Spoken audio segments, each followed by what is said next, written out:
Welcome back to All Things Monford Point Marines.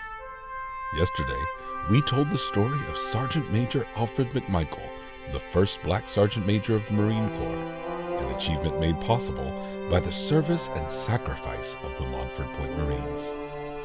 Today, we focus on the long overdue recognition that finally came to these trailblazers, the awarding of the Congressional Gold Medal.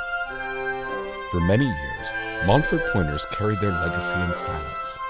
They had served their country and paved the way for future generations of Marines, and yet their story remained largely untold.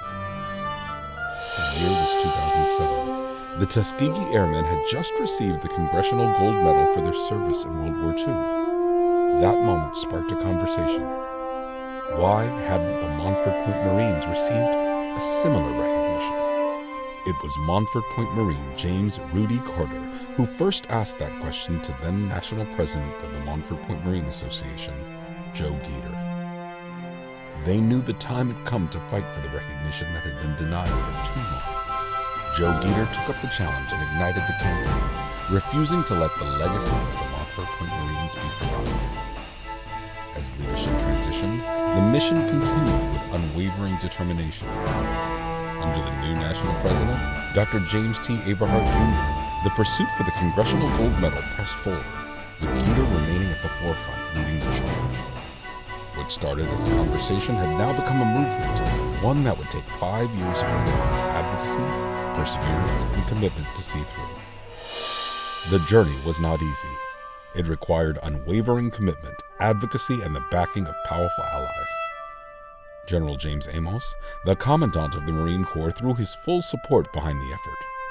Members of Congress, led by Representative Corrine Brown and the late Senator Kay Higdon, took up the cause, fighting to make the medal a reality.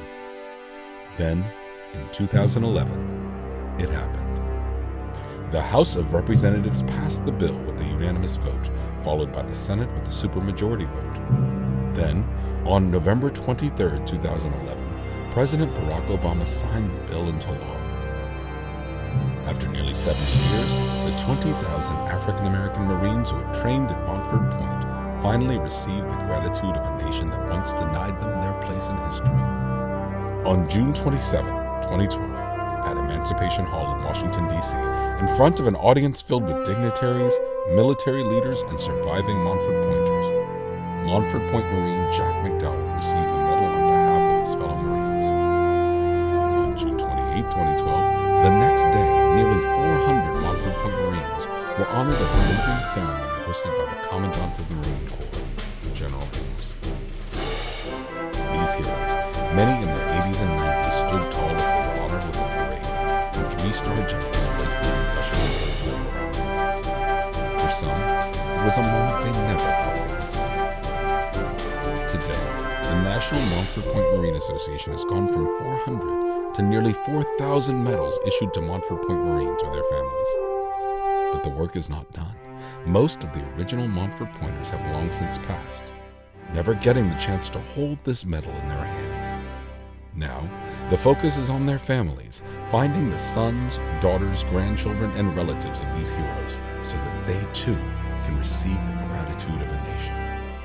If you have any information about a Monford Point Marine, please contact the National Monford Point Marine Association.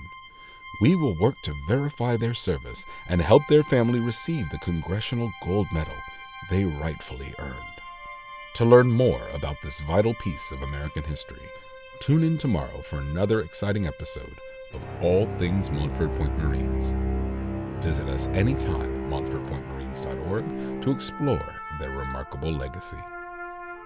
The world needs to know about the Monford Point Marines.